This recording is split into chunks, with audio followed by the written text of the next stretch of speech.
Well, hey, what's going on, you guys? Thank you so much for stopping by. I'm Jeremy, and people are terrible. And it's 2019, and yet people still continue to be terrible. What is going on? Ladies and gentlemen, joining me here on the line, as always, is Caleb Miles of CalebSaysStuff. What's up, my friend? How you doing? What's up, man? How are you doing today? Don't just turn it around on me, dude. I want to know how you're doing first, and then I'll tell you how I'm doing. I'm doing all right. I'm just chilling, man. It's early. I got a cup of coffee. I actually used my French press today. I didn't think I was going to have time, but I did. So it's a pretty good day. Drinking that high-grade coffee. High grade.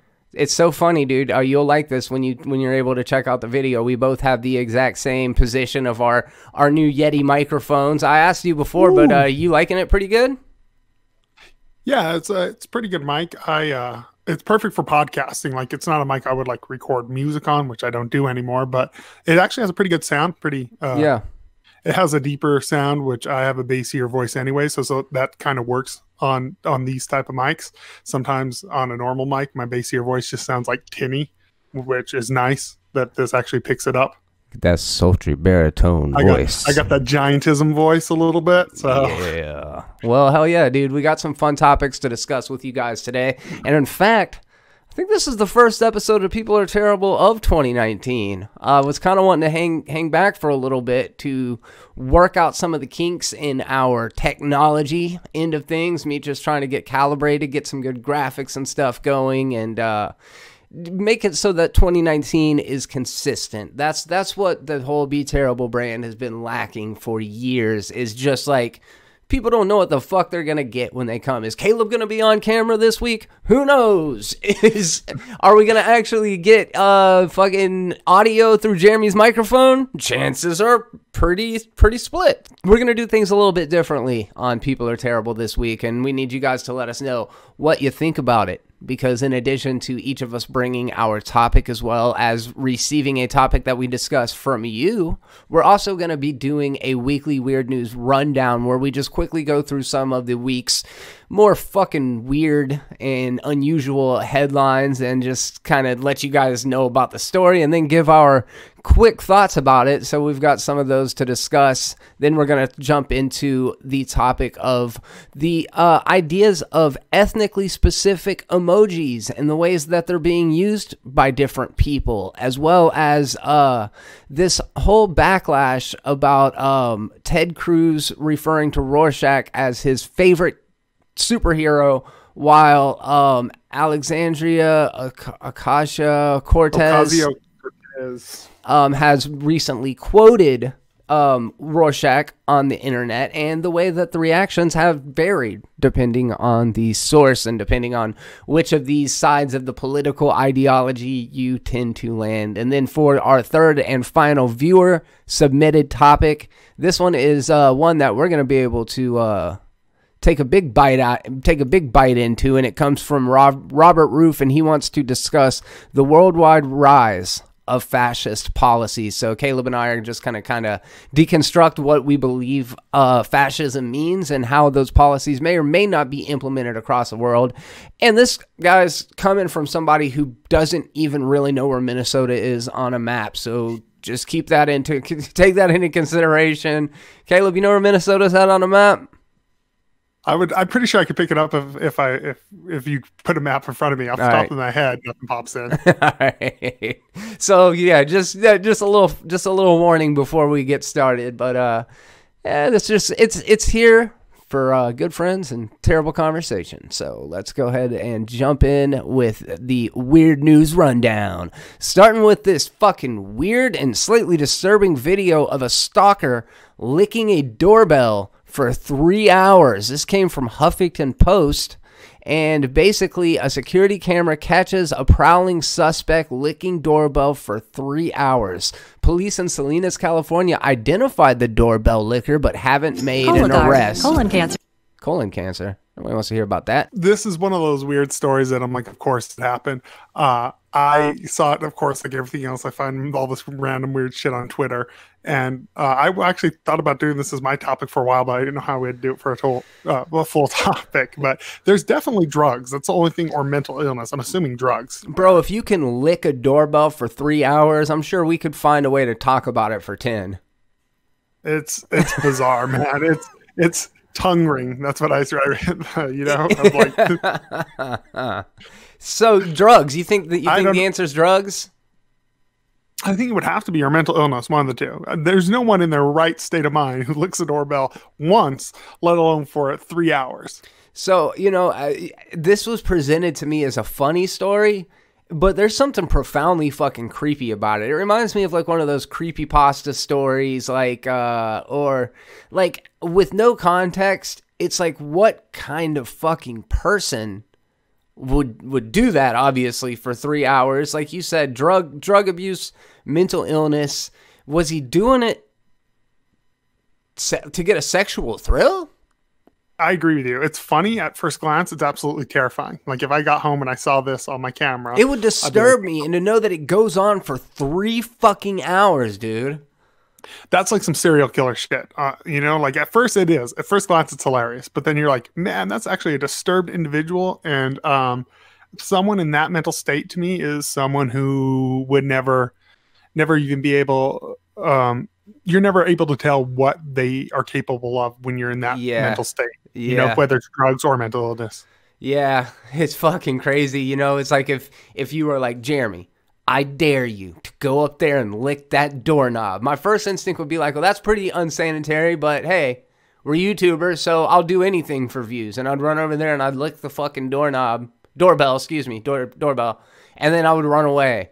Or if they were like, dude, I dare you to lick that doorknob or doorbell for 30 seconds.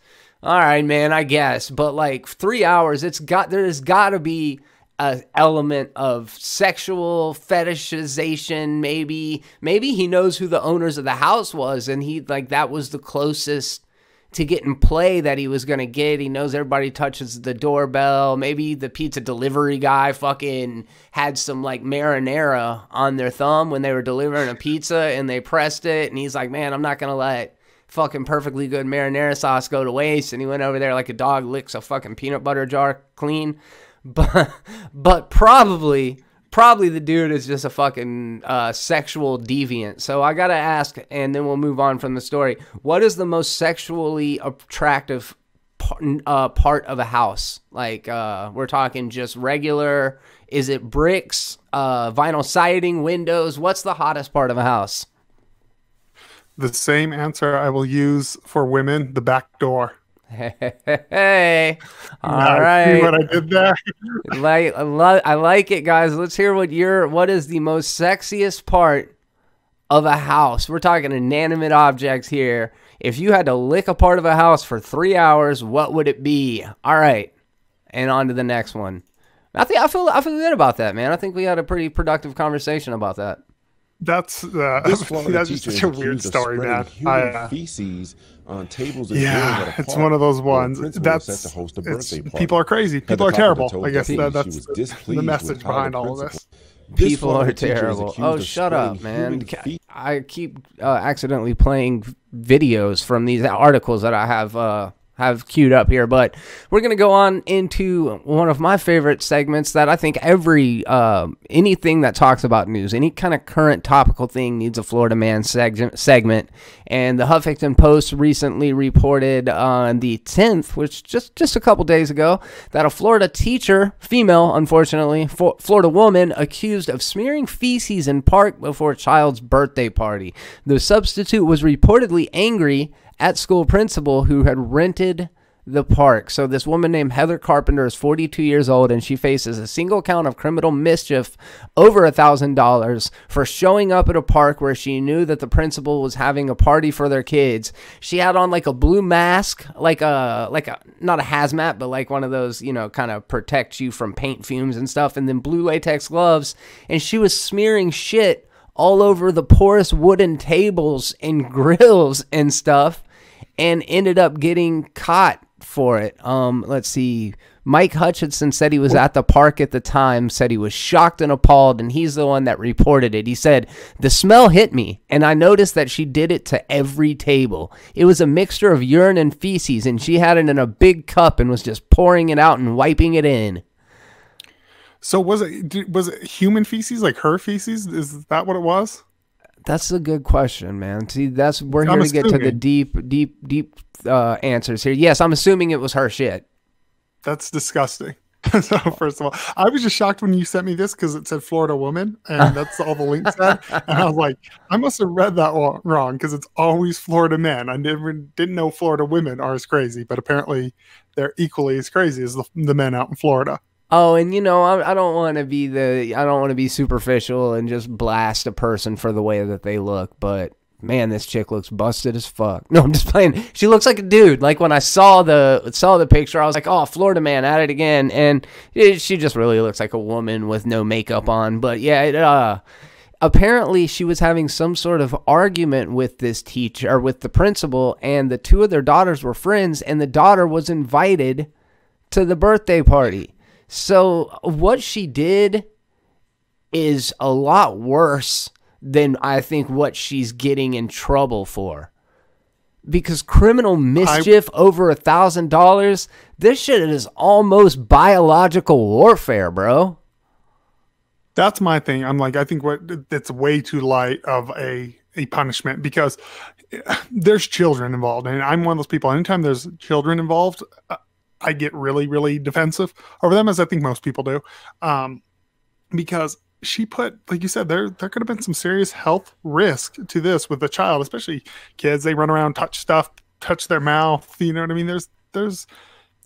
These kids could have got really, really sick from this. And I just don't understand that mentality. Like, if you hate the guy, then fine, go talk to him and have an argument with him. Don't take it out on innocent children. That just doesn't make any sense to me at all. Were you in Florida over the past couple of weeks? Was I in Florida? I'm just wondering if the situation with your eye had anything to do with getting this lady's feces in it. I'm thinking that's what it might have been. It came all the way from Florida. That's fucked up. It was just airborne all the way to Denver. That's fucked up. So yeah, I don't know. It's weird. It's a weird story. These past two, like in one context, they're funny. It's like fucking ridiculous how people will do such weird stuff. But on the very same note, it's like, man, there are some disturbed people out there. And yeah, it is funny. But yeah, she should have gotten in more trouble because there are kids involved. Whatever vendetta you have against that lady, I mean, it's definitely between the two of them. But there was that other guy who he was like I think he was like a dean of a school, and he went and like shat all over the rival team's football field and stuff. So a lot of serial shitters out there apparently. There was a lady out here that I think they called her. I made a YouTube video on it when I very first started my channel, like the mad pooper. That's what they called her in Denver.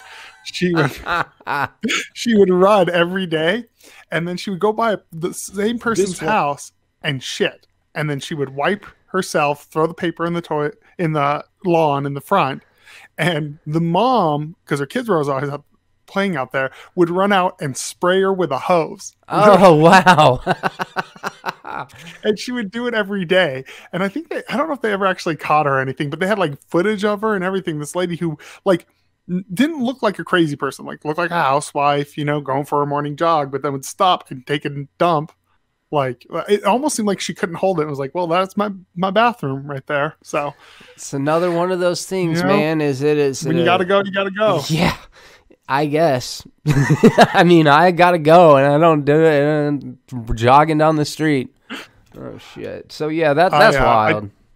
I did pee on a fence one time when I was jogging early in the morning because I used to get up and jog all the time, and I was like, I'm gonna piss my pants if I don't pee. Oh yeah. So I did at least go I went behind a bush and peed on a fence. So I worked out at Subway on Pensacola Beach, which is about 20 miles away from Navarre. This was many years ago, and the drive home is just up this long, desolate strip of road called 399. It's not a highway. It's just a road, and there's not really any houses on either side of it. Very sparsely lit with street lights.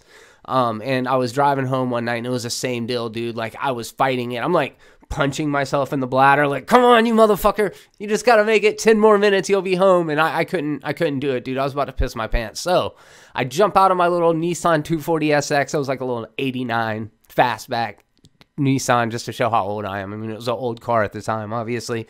But I leave it running, run over to the tree line, take a piss. Oh my God, the weight of the world has been lifted off my shoulders, dude. I feel so much better, and I'm going to get back into my car. It's about 11:45 p.m. and pulled the doorknob, and it was locked. I'd fucking locked myself out of my car, running on this desolate fucking road, and I'm like, this is the worst. Cell phone just chilling in the center console of my car, you know what I mean? Oh no, what to do? And then within about 5 minutes, I see headlights approaching. I'm like, thank God I can flag this person down. It ends up it was a police officer, and I'm like, man, you're never gonna believe this. Can you just Slim Jim me in, get me into the car with your little unlocker thing? And they're like, no, unfortunately, it's against the law to do that, but I'll let you use my phone. So I had to call my mom in the middle of the night, like, Mom, I need you to come bring a spare key. I had an accident. But yeah, that's, I guess, as close to shitting in a park as I've got. I used to be a heavy drinker, and I've peed in many places, but I've never shit anywhere. Right. That's something I'm very proud of. Like, I've peed many a place. I peed in a empty. I remember I was very drunk, and we were walking home from a bar, and there was like those car washes where you spray down yourself. Yeah. And I was like, and drunk me is like, well, there's a drain there, so I'm going to be considerate to everyone. So I stumble over there. And of course, it's right under a big spotlight, you know? So of course, it's middle of the night. There's the only place there's a light, and I peed down that drain. But again, I didn't take a shit. No. And it was also in the middle of nowhere. You know what I mean? Like, it wasn't with intent. I've never peed with intent, except for intention of relieving myself. Like, that's a bizarre thing to do. So taking it way back, there was a time when I lived next to this kid named Mike DeVito. Mike, if you are just by whatever random chance watching this, shout out to you. Sorry, I'm about to embarrass you like this. Actually, no, it's a good story. We would pull pranks in the neighborhood. You know, we were like 5th grade, and we would just do different dumb things that we thought was funny. Kind of similar to the flaming bag of poop on Billy Madison. I don't even know if we'd seen Billy Madison yet, but our idea was, it was Easter, and we got this nice little, like, almost like a shoebox, but it was smaller. Maybe it was for little kids' shoes.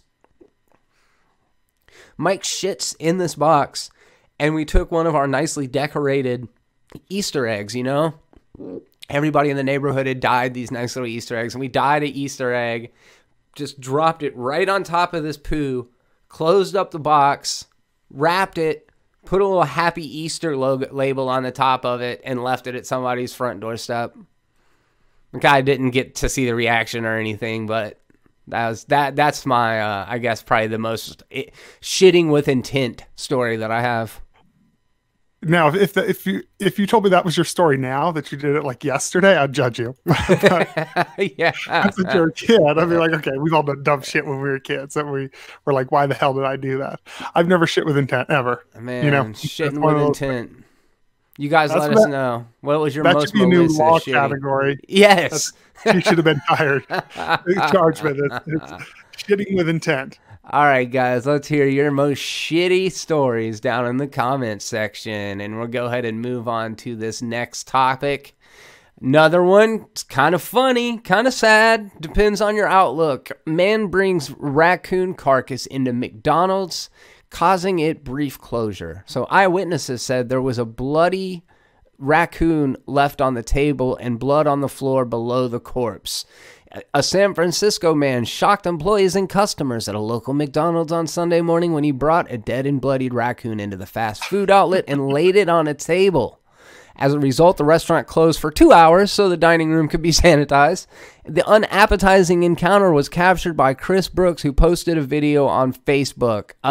Did you watch the video by any chance? I didn't. I just read it and I cracked up because apparently he thought it was a dog. That's what the article said. Yeah, or something. Like, and he was asking for help, I think, for the thing when it was clearly fucking dead. So, the man who's believed to be homeless, they kicked him out of the store while another customer grabbed the raccoon and threw it in the garbage. They gave him a mental health evaluation and determined he did not need to be detained. So I guess that doesn't cross the line into being you're a fucking nut job.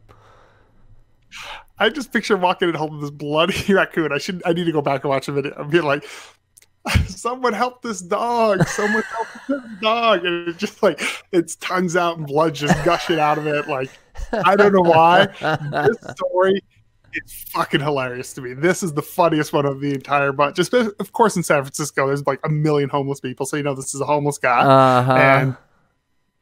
But yeah, I'm with you. Like, how does this not cross the line? They're like, I don't know. It's right up against the line of like, we maybe need to detain him for some mental illness. They're like, no, it's not quite there yet. He's good. Yeah, and I mean, if it would have been a possum, that would have been a different situation.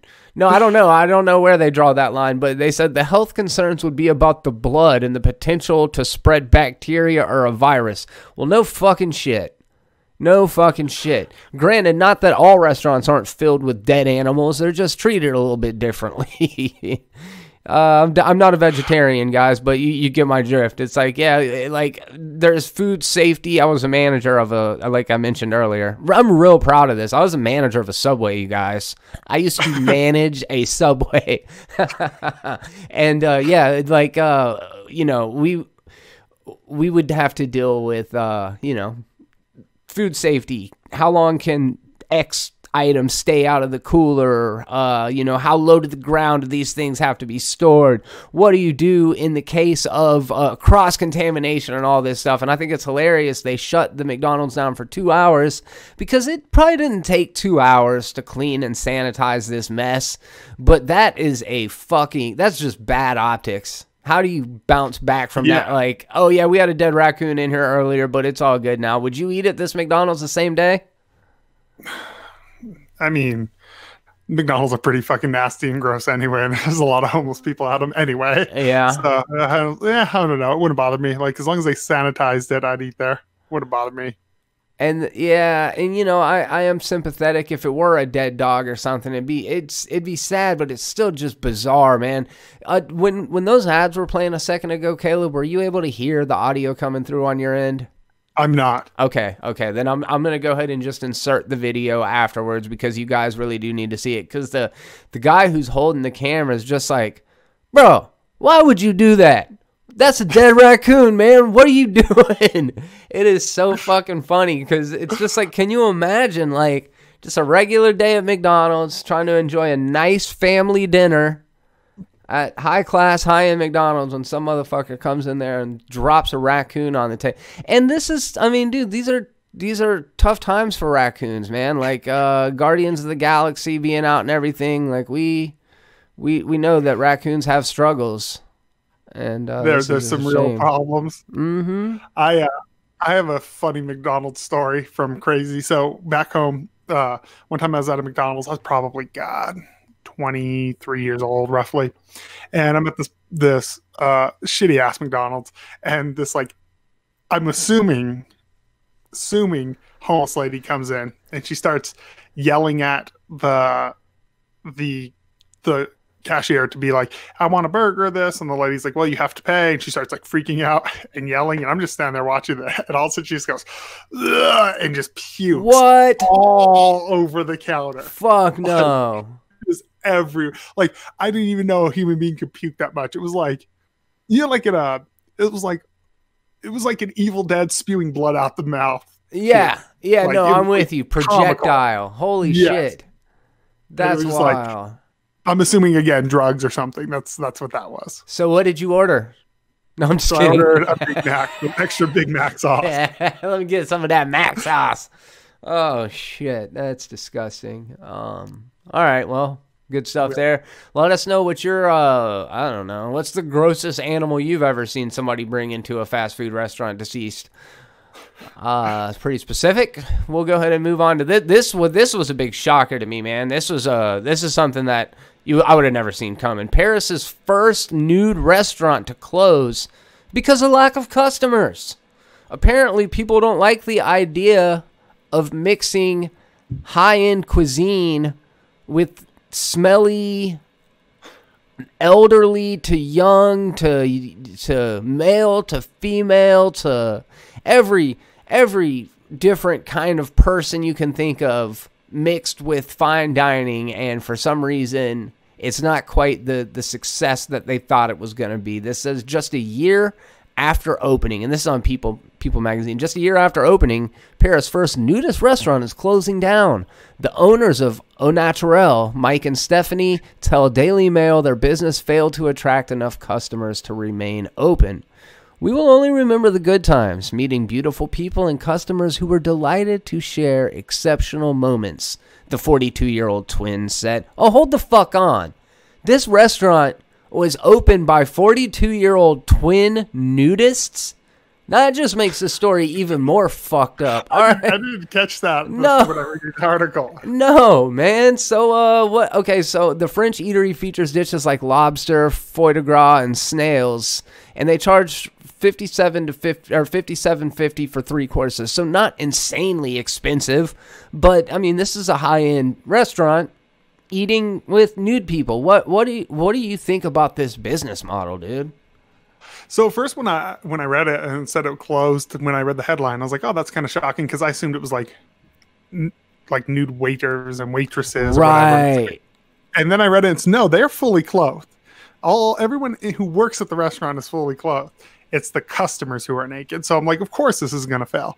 You know, there's not that many nudists out there. I know I wouldn't go balls out and go order a steak. No, It's just wouldn't. I don't think I'd do. And plus, I don't know about you. I'm one of those people. So where like, even like a place like Hooters or Twin Peaks where girls like wearing booty shorts delivering my food, it kind of, because I'm a little OCD, bothers me because I'm like, her ass is half out. Like, you know, we're too close to butthole with my food being around right now. Too close to butthole.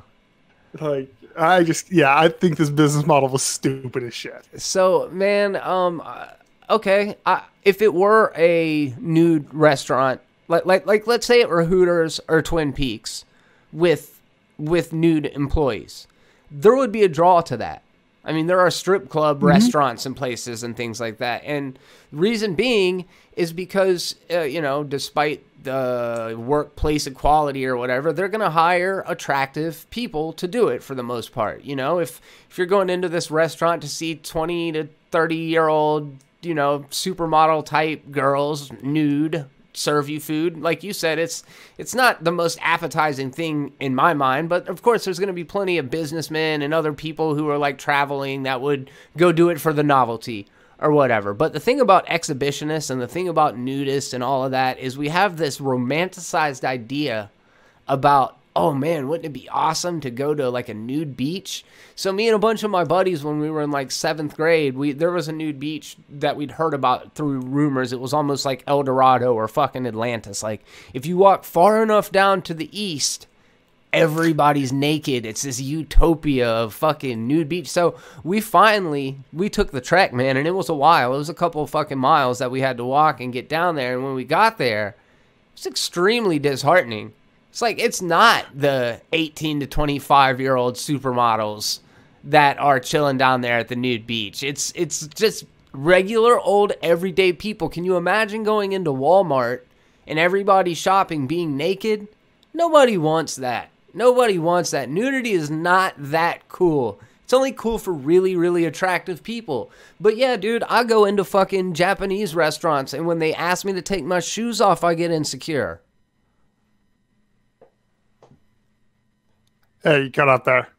Oh, no, I was saying I get insecure when people ask me to take my shoes off at Japanese restaurants. Oh, I'm the same way. Like, I wouldn't want to...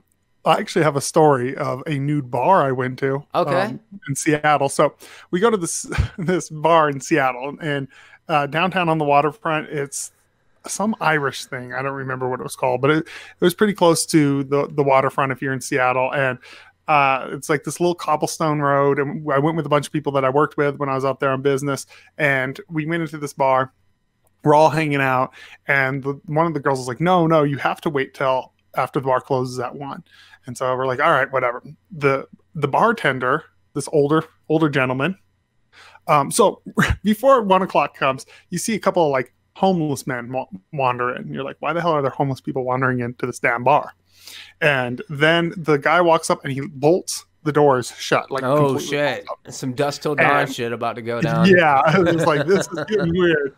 and he strips completely naked. Oh, wow. And his old man balls hanging there. He has like a little Danny DeVito body. Yeah. And he's standing there and he's like, whoever gets naked drinks for free all night.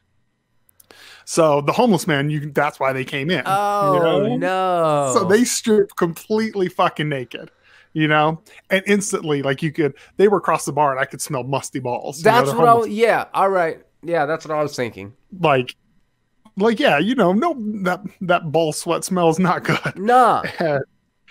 So I smelled that. And then there were these people who were visiting from Spain, I believe. And they get naked right away.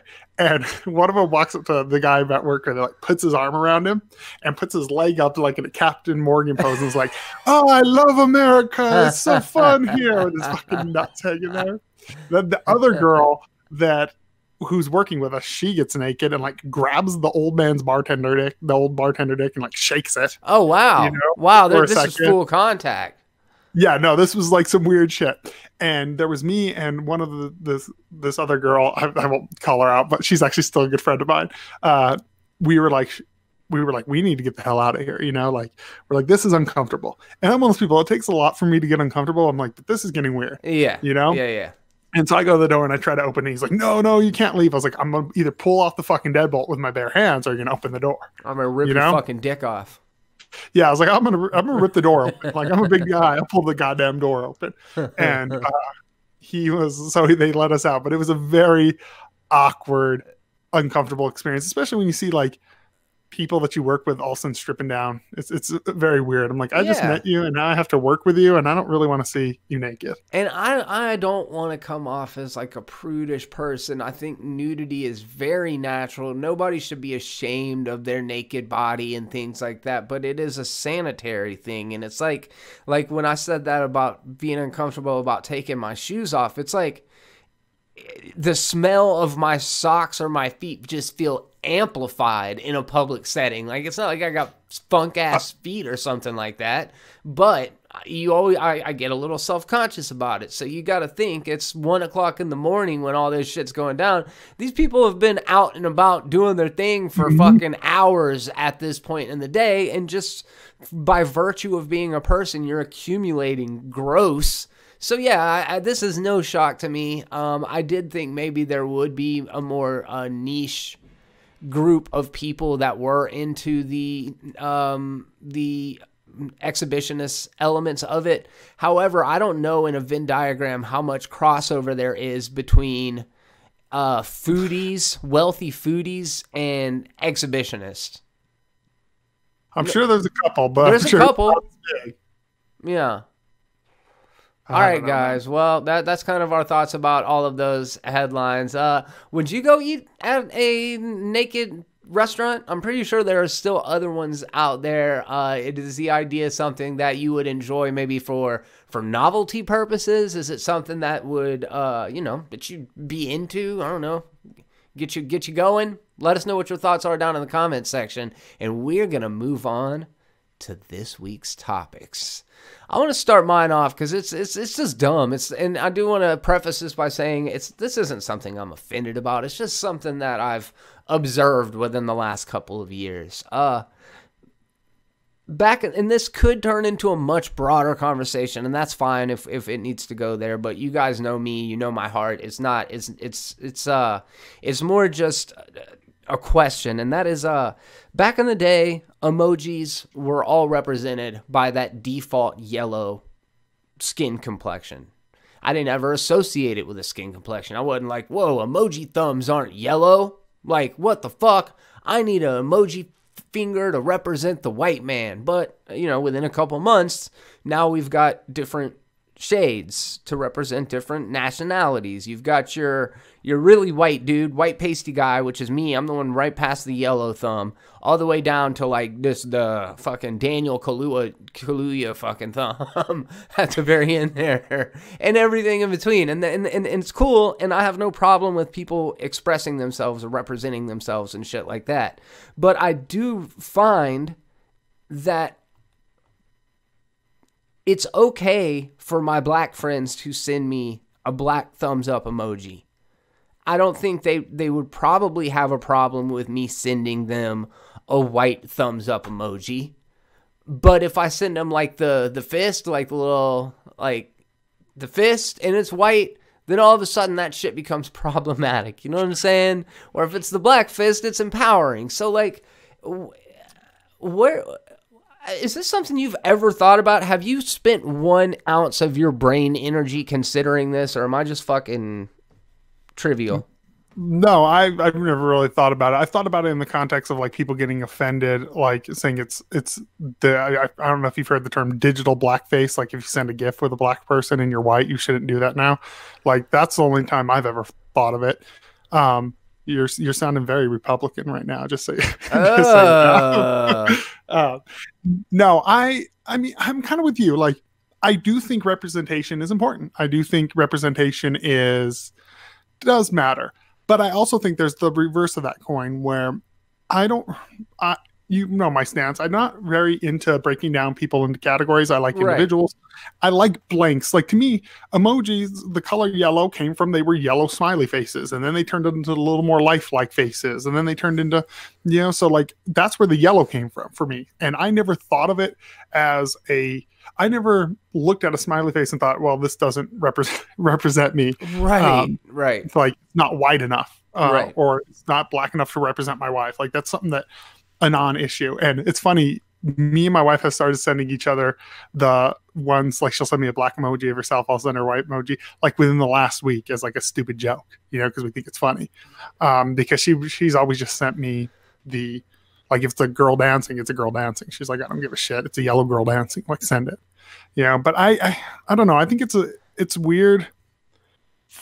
For me personally, it's weird to be that enthralled to care about it that much that you'd want a different color of it. Like it's just kind of weird to me. Like maybe because I am the majority and I do feel represented, it just is a non-issue for me. Maybe that's just what it is in essence. And maybe for me, and there's a lot of rhetoric going around right now about how about like reverse racism. There's a lot of this idea that white people are kind of having to bite their tongues in order to like not upset the status quo, and that there's a lot of forced diversity and forced inclusion and all of that kind of stuff. And that is not my point. Like I could not care at all if my friends, and I had a great conversation with my friend Kevin the other day about this, because he's a friend that I feel like we can talk about race and shit with without either of us ever feeling like we're being attacked or being judged, anything like that. It's a very constructive and positive discussion. And basically he's like, I think we just use it because it's cute. You know, I just think we use it because we can. And it's just kind of a thing. It hasn't always been there. So, and I do have a couple of white friends that use it. And it almost bothers me more for them using it than it does my black friends using it. And maybe it is like a show of solidarity thing to get a little bit more broad. The idea of like, black superheroes rule. Black superheroes rock. Fuck yeah, dude. Totally agree. But is it problematic to say white superheroes rock? Fuck yeah, here's a picture of all my favorite white superheroes.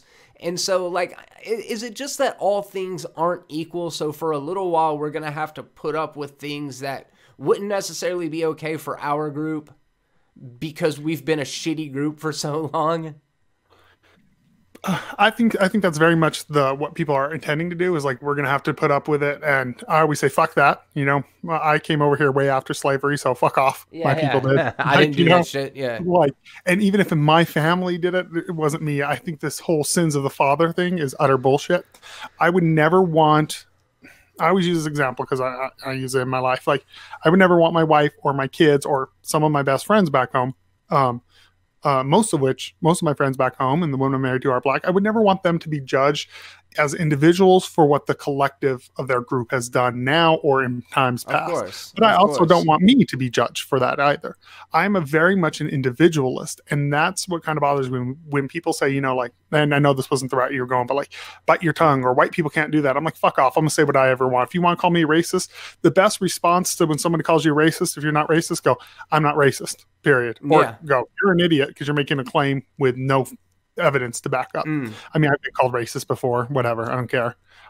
You know, I know who I am. Yes. Who do I give a shit what someone on Twitter or something says? What do you feel about, like I said, the digital blackface debate, like where if you send a gif of Kevin Hart making a funny face, that it's cultural appropriation, that's essentially modern age blackface. How do you feel about that? That's interesting. I'll start with that and then pivot to something else that I was reading right before we started. I think it's gross because I think cultural isn't specific to race anymore. Cultural is something, I mean, we have a distinctly American culture, and like black culture has for a long time permeated popular culture because it's fucking cool in a lot of ways, and people, you know, like a lot of my favorite stand-ups, a lot of my favorite musicians, and all of that are not the same race as I am, but that doesn't mean it's not part of my cultural experience. Like if I grew up on hip-hop, then it is every bit as much a part of my culture as it is anybody's culture. That said, obviously, it's tricky. You get what I'm trying to say. I don't want to step out of line and say it's not my culture, it's not my identity, but it is a part of myself. Like I didn't grow up listening to fucking Bobby Brown and all of that stuff for any other reason other than I identified with it as a kid. Like it was the stuff that spoke to me. So I've always thought of it as part of my culture, of our culture. And if I want to send a meme of one of my favorite comedians, I think it should be celebrated that we are able to, you know, all kind of... Eventually, we're all headed in the same place, and I'm not saying wouldn't it be great if we looked out and we were all the same race and all of that, because that gets to be, you know, very closely similar in rhetoric to some shit that Hitler might have said. But the idea that we are all a melting pot, if everybody just continues to like grow together and evolve together, then it's no longer going to be seen as black culture and white culture, but just our culture. And maybe that was a bad way of answering it, but when I was doing a little bit of research, I saw a mother who was troubled because her white queer daughter was using black emojis in responses. That is so dumb. That's something that even worries her. So would it be problematic as if me and you were talking right now and to say, cool, good deal, I sent you the let's just say the Indian or the Asian, the middle darkness thumbs up, would you think differently of me? Would you think that I was trying to say something? For me, if you, the only way I would judge you is if you sent me a picture of a black person and you were like, screw black people or something like that, something racist attached to it. Right. You know what I mean? Like to me, I agree with you. I don't think culture is specific to race. I use this argument all the time. Like people used to tell me this when I was making music. You can't listen to rap. You can't be part of rap. I'm like, I grew up in the hood. I grew up selling drugs. I grew up around Mexicans and blacks. I grew up, you know, like all this thing to where I relate more to a black dude from an urban area than I do a white dude from the suburbs, you know? And honestly, a black dude from the suburbs probably doesn't relate to a black dude from the hood the way I would relate to, because we had similar experiences. Right. And I think that experiences make you, and I get I'm not the norm, like I understand that, you know, but like I think experiences make you who you are. Right. And I've never been one of these people who quote unquote, which I hate the term, acts black or wants to be black or anything like that. But I know I listened to rap music because it was what was going on in my neighborhood. You know what I mean? What am I gonna do? Listen to country music while people are out slinging rocks? Like it wouldn't make any sense for me, you know? And so I kind of think there is that. And if you're sending a GIF or an emoji, and now I understand if you want to send a white emoji, if you want to send a black, cool, more power to you. I don't really care either way. But if I tweet out a black emoji for no reason, you know, and someone gets pissed, okay, that's ridiculous. You know, the context matters. And I feel like we've gotten to the point, like with the person who's mad that their white queer daughter is using black emojis. Who gives a shit? Now, there is a way to use that stuff that's very disrespectful. And I have seen white people do this. So on the other end, I have seen white people who are totally from like suburban areas, didn't grow up around black people, didn't hang out with black people, but they like talk, quote unquote, talk black and act a certain way. And you're like, where did you pick that up from? It almost comes off as a parody and disrespectful. Yeah. In fact, one of the ones that I'm shocked doesn't get a lot of backlash is that a lot of white gay men act like very flamboyant, over the top black women. And I'm kind of shocked that hasn't gotten a big backlash yet. That's considered fine for them to do. That's almost like a stereotype. Like, I'm like, that's like a stereotype of what you think a black woman is. I've never met a black woman that actually acts like that. That's you know what I mean? Interesting point. Yeah. Yeah. And it's a tricky thing. And I relate with you, what you just said. It's like, it does get to be a little bit, it's weird. Yeah, I even remember seeing that movie Malibu's Most Wanted and kind of getting a kick out of it. Is like, is this who this person, like,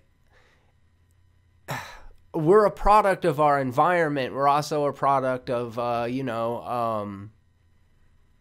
our intake of media and I mean that in the world of news, but also in television and music and all of those kind of things. And you and I grew up in an era where things were much less segregated than they are now in a lot of ways. Like, I remember when we were kids, like, In Living Color was Saturday Night Live. You know what I'm saying? Like we were in this beautiful little time in the 90s where, like, race and shit really didn't seem to be like a big dividing thing. So my experience was very, it pulled from a lot of different places. So yes, I agree with you. And I did,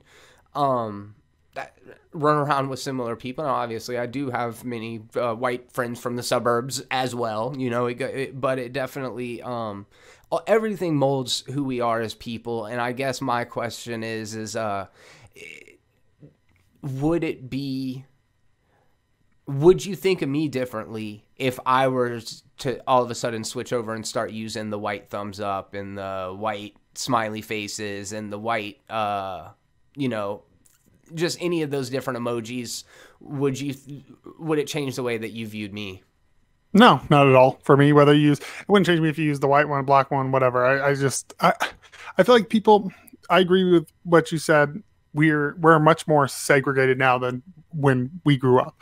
And it's self-segregated now. Like, self-segregation is all the rage right now. Dividing everybody up and going to your little group and, well, I'm going to be up front. That doesn't fit my lifestyle. That doesn't fit the friends I hang out with. It doesn't fit my marriage. Like, my lifestyle has always, not even intentionally, just by the generation we grew up in, race, like you said, wasn't a big deal. Like, our generation, it's not weird to see a bunch of people of different races all chilling and hanging and laughing. Like the movie Mid-90s, that is such an accurate representation. Like, all those kids are different races and no one gives a shit. They might make jokes about it, but I feel like self-segregation is, right now, it's one of those things that I don't like, because if you hear a lot of the people who self-segregate, their ideology is very, very similar to white supremacists. It's very much like, oh, I don't hate the other. I just want businesses owned by us, and I want us to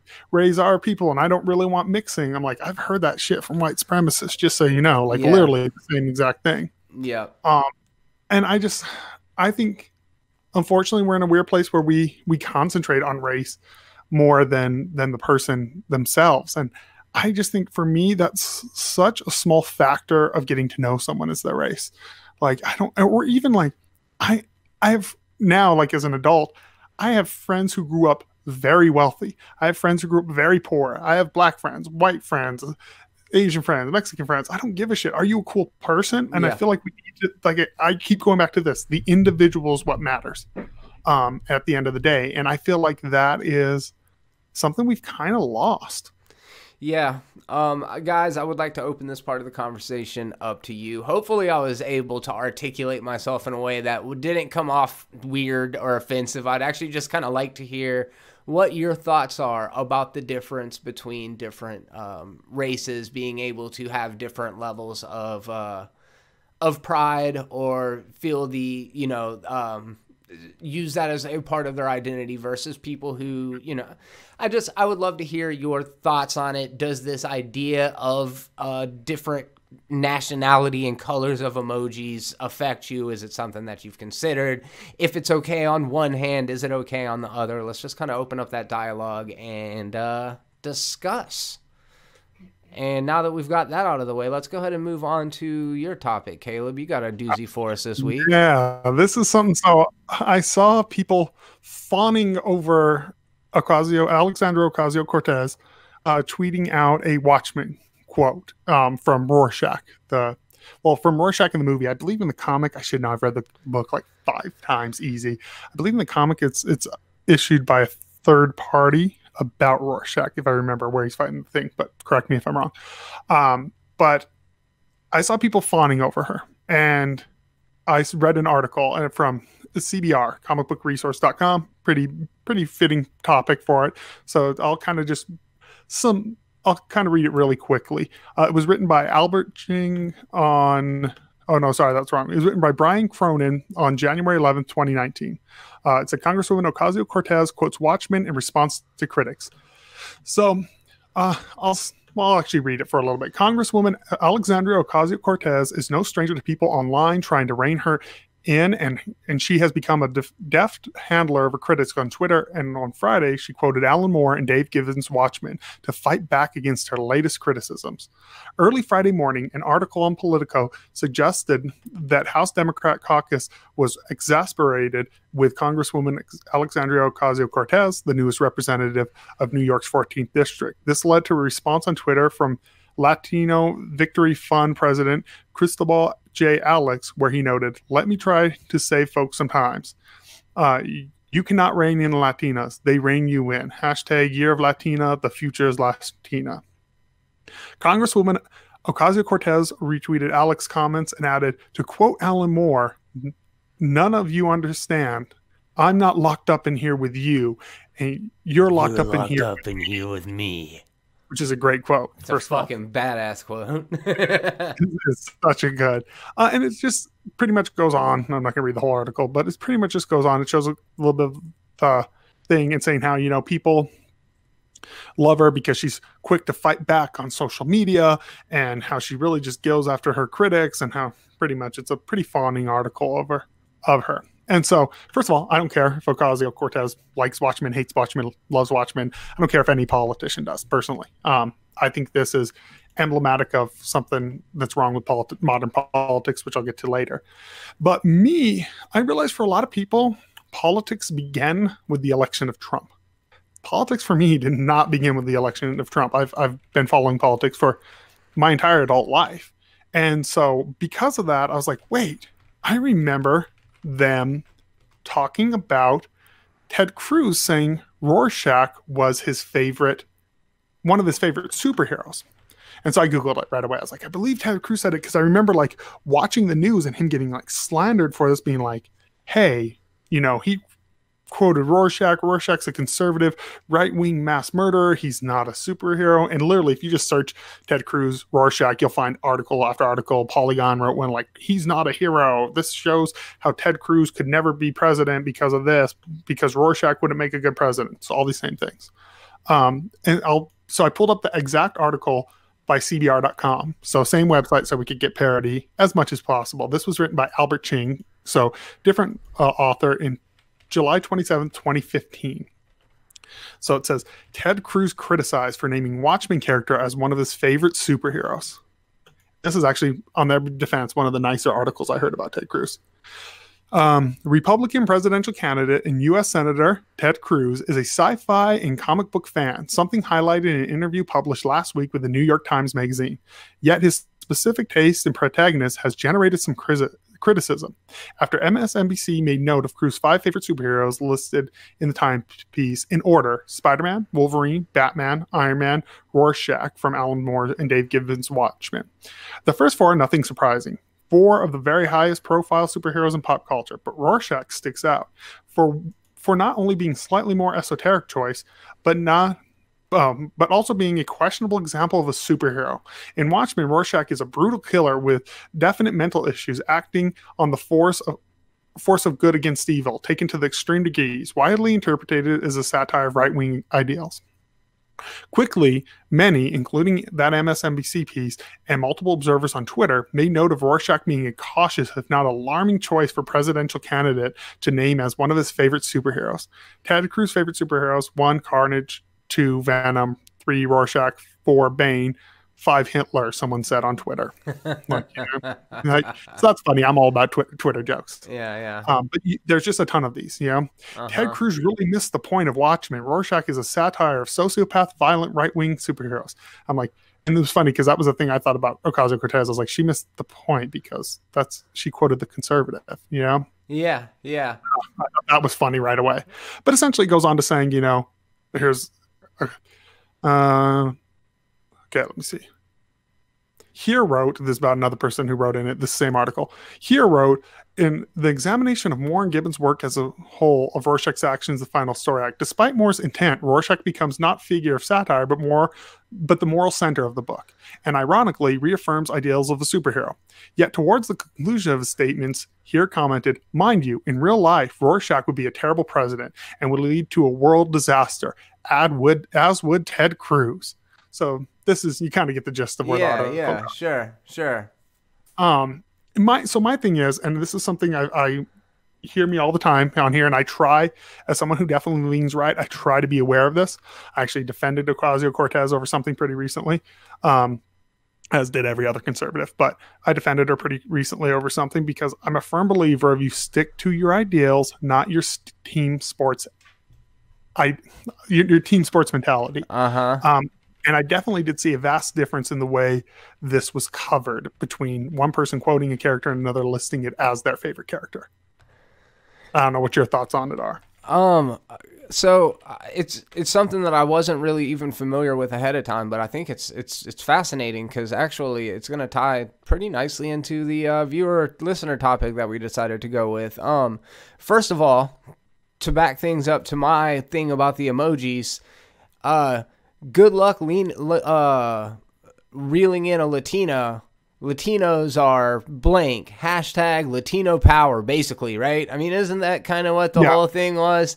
That's to me, it's just, that's a little like a gross racially based overgeneralization bullshit. Like, okay, so I understand what they were saying, and it wasn't anything malicious. It wasn't anything bad, but just replace that hashtag with, oh, you can't reel in white people, fucking hashtag white people rock or anything or like that.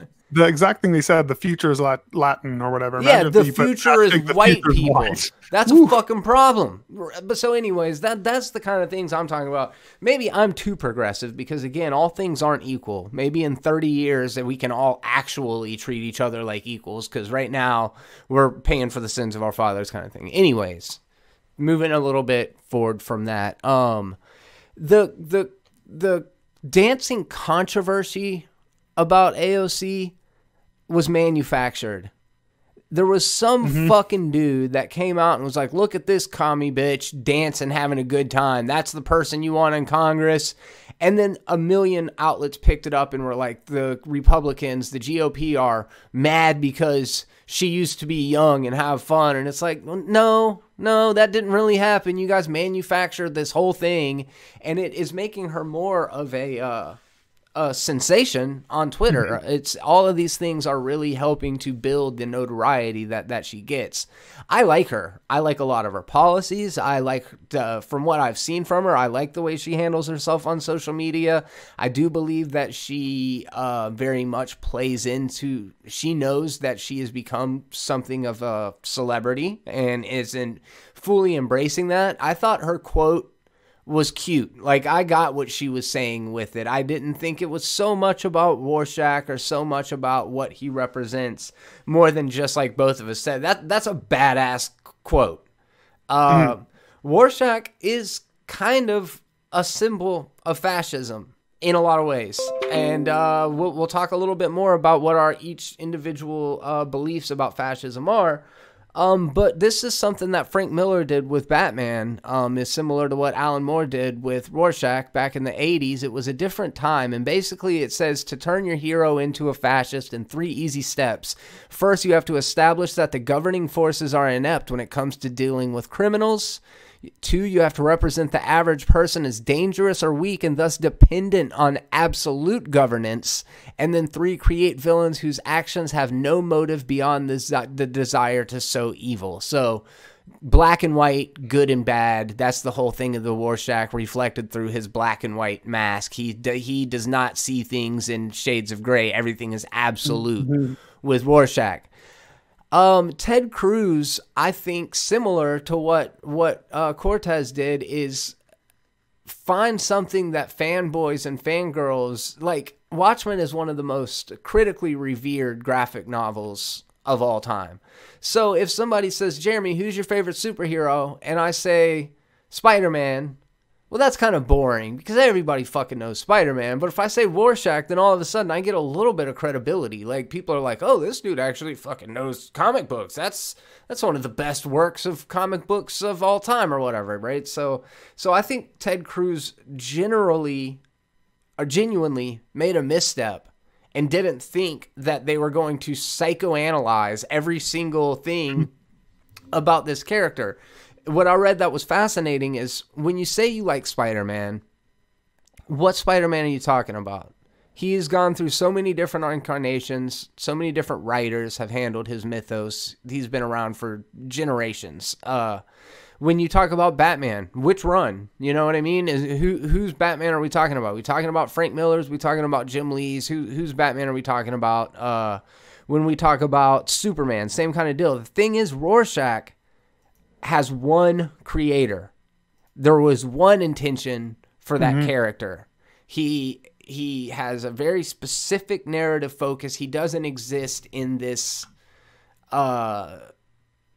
landscape to where you can interpret him in so many different ways. He was a very clearly defined character, and regardless of what Rorschach's morality or code of ethics or any of that is, he's a fucking fictional character.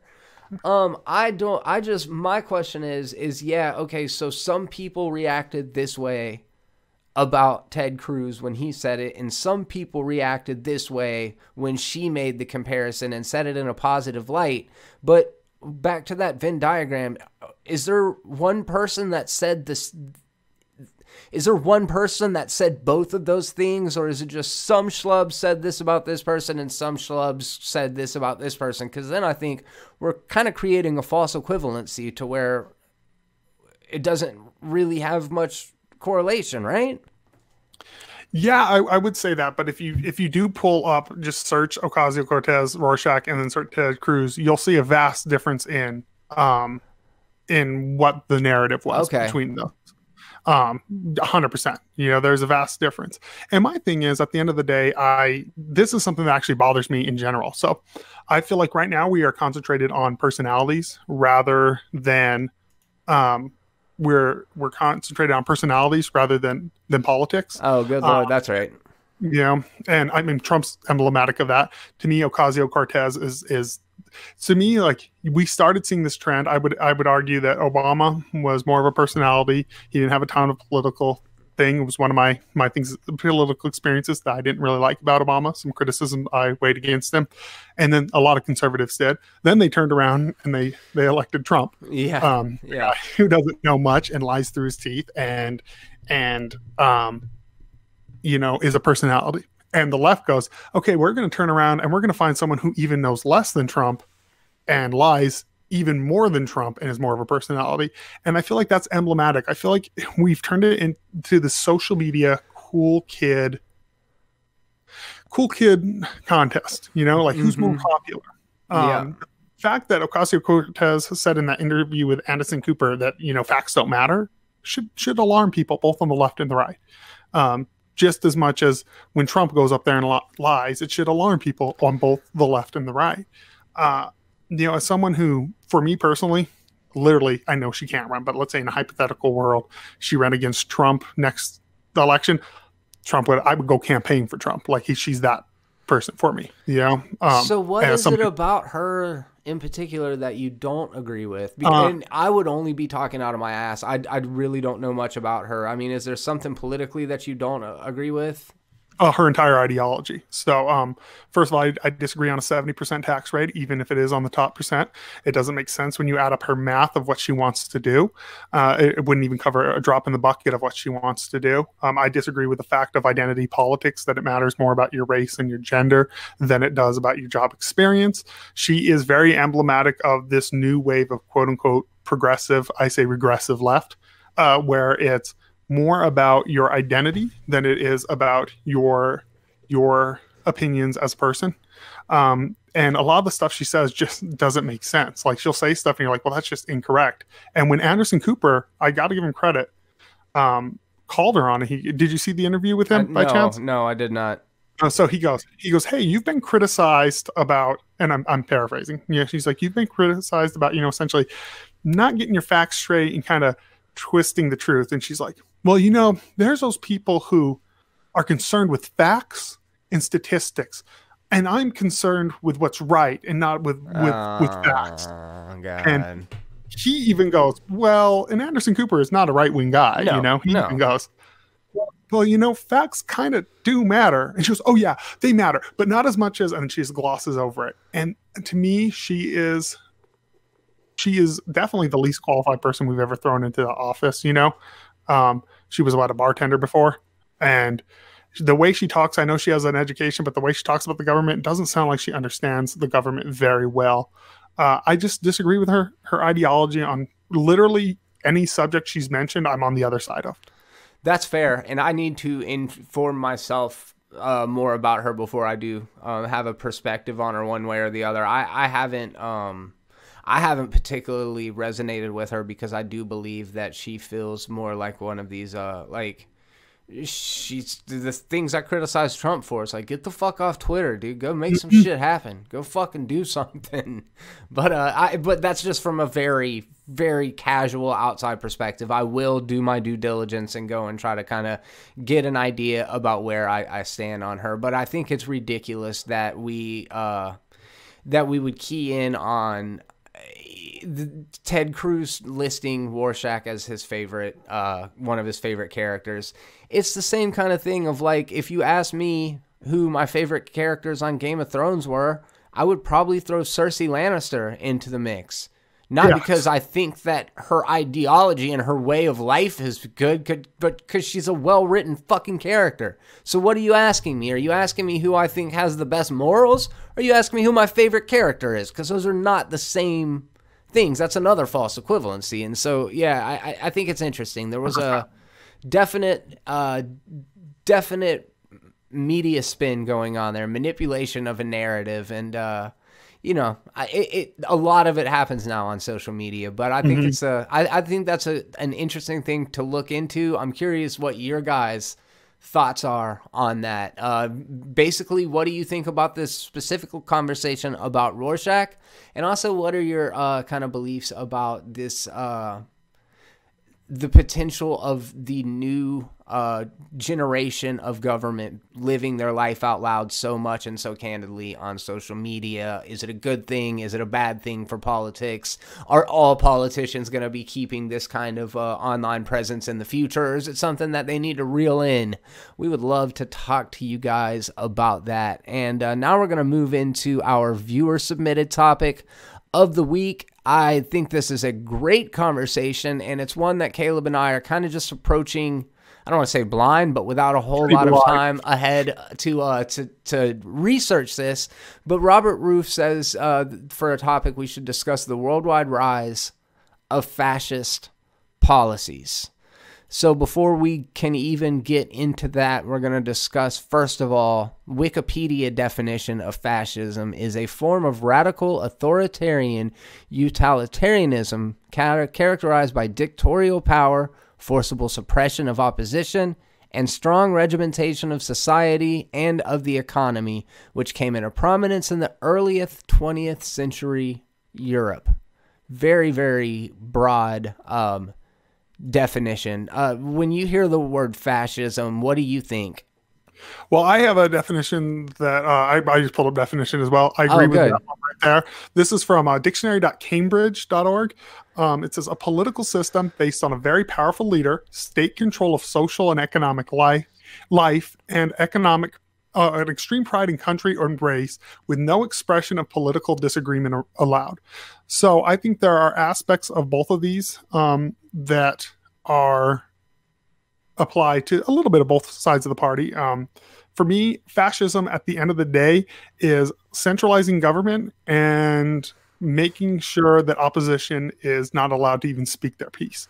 You're not allowed to have a different opinion that fits the popular narrative. That's to me more what fascism means.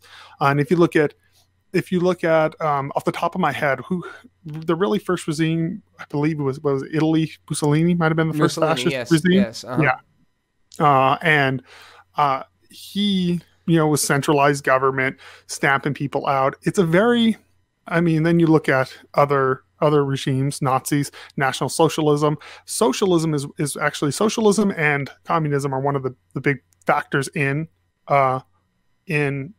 fascism. They're kind of the opposite of liberalism and democracy is kind of where I would put it at.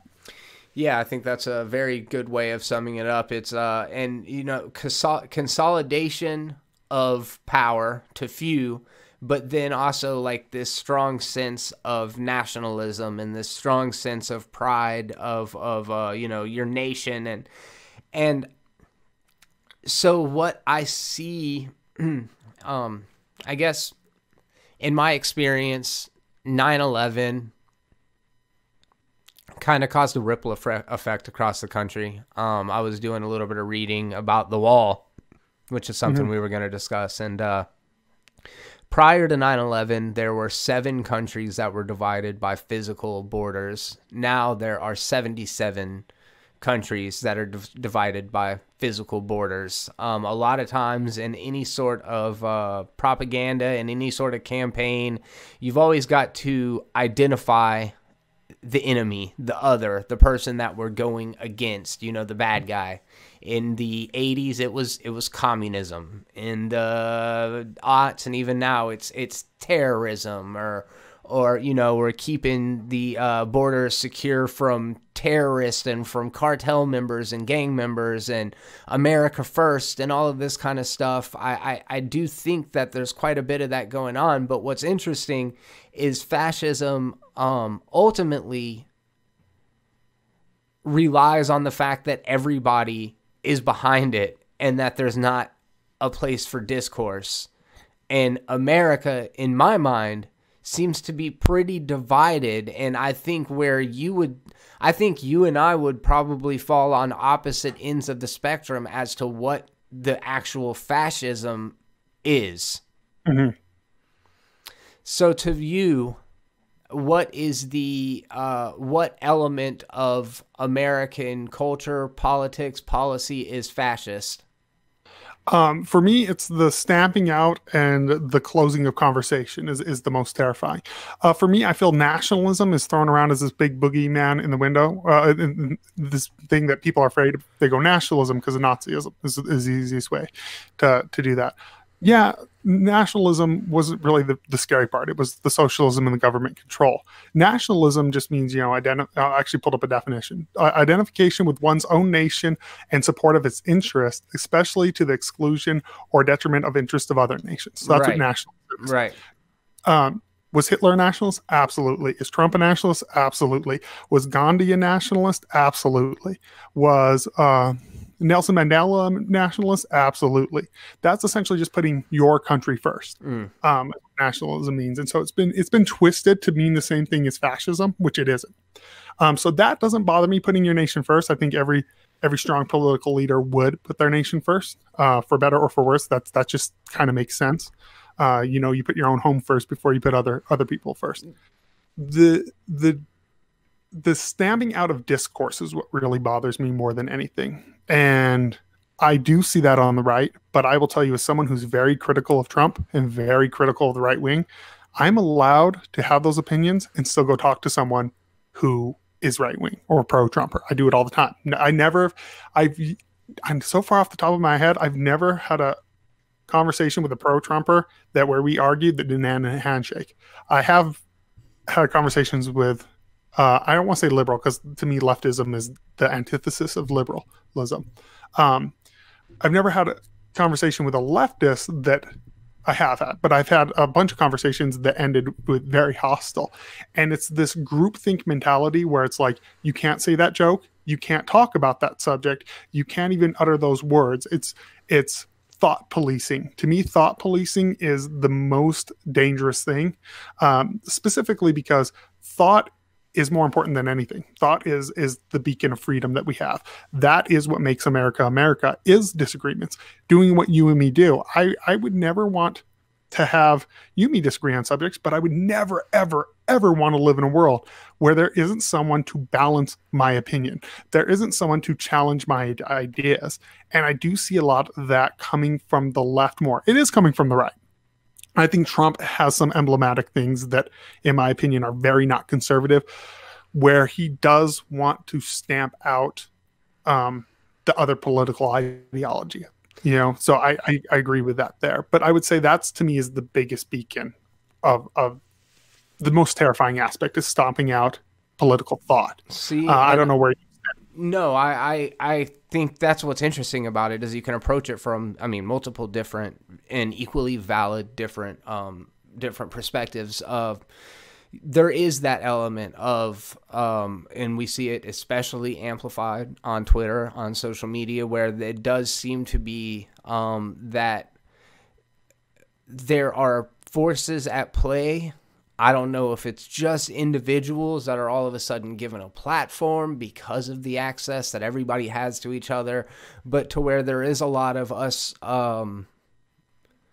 being re-taught how to talk, what terms are okay, how we're supposed to refer to certain things, words that we are supposed to use, words that are going to trigger people, all of those kind of things. That whole thought police idea, that in a way, I feel is quite fascist and quite dangerous. On the other side of the coin, and on a more political, as opposed to a more social, is like when you are shutting down the government because you want a wall and other people don't. It's like, if we were to just have a vote for it and then the populace won, then that could resolve that problem. But the idea of like, hell or high water, this is going to happen. And because, I'm going to have a hard time articulating this, but because just that very idea of, it doesn't matter what you guys think, this is the best thing for our country, according to me, and according to that diehard base that support everything that the man does. But I think ultimately, and in a general sense, because I just don't want to talk out of turn, but in a general sense, I feel like fascism is kind of born of fear. If we're not confident or like comfortable with where we're at, on a global scale, then we start to look at other people suspiciously.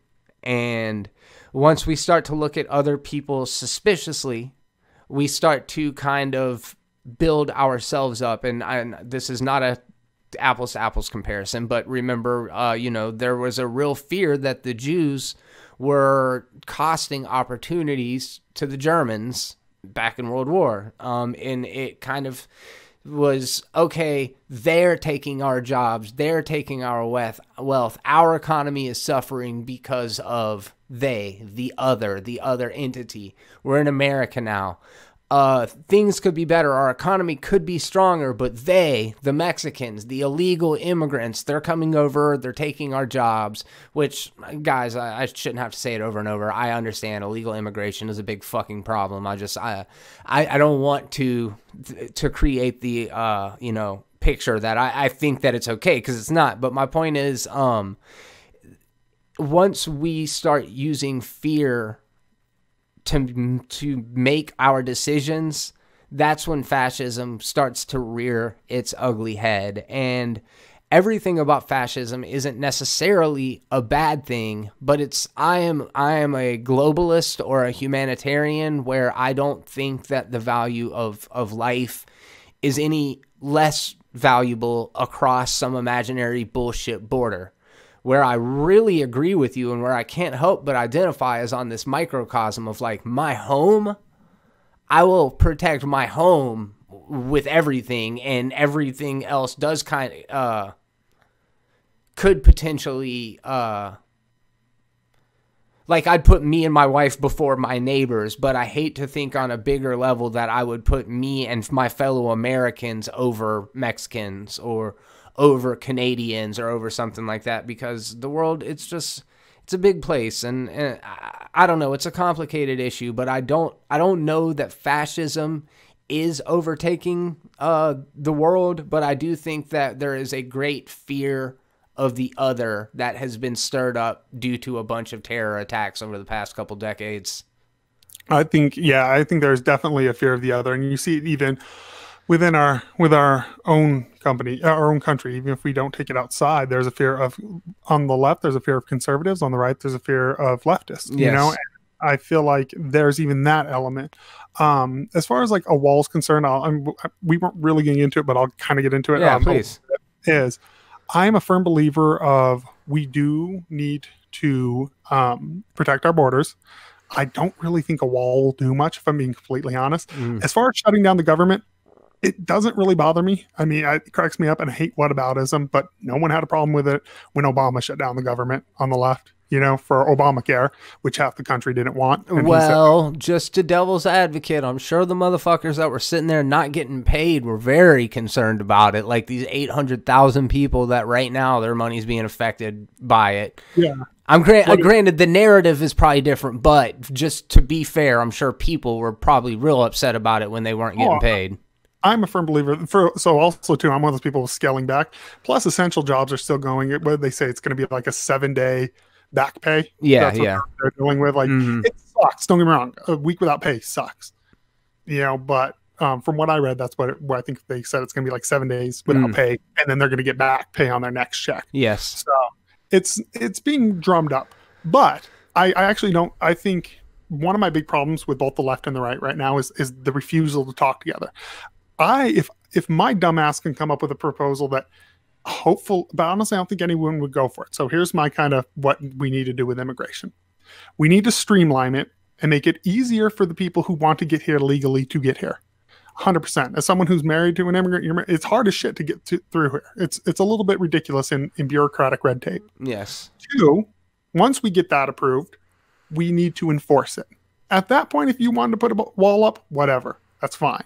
As someone who used to do some pretty illegal activities that came from Mexico, yeah, it's not just the boogeyman. I'll tell you that. You know? Yeah.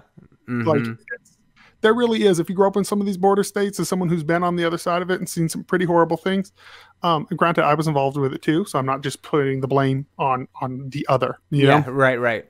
Like, but we need to make it easier to get here.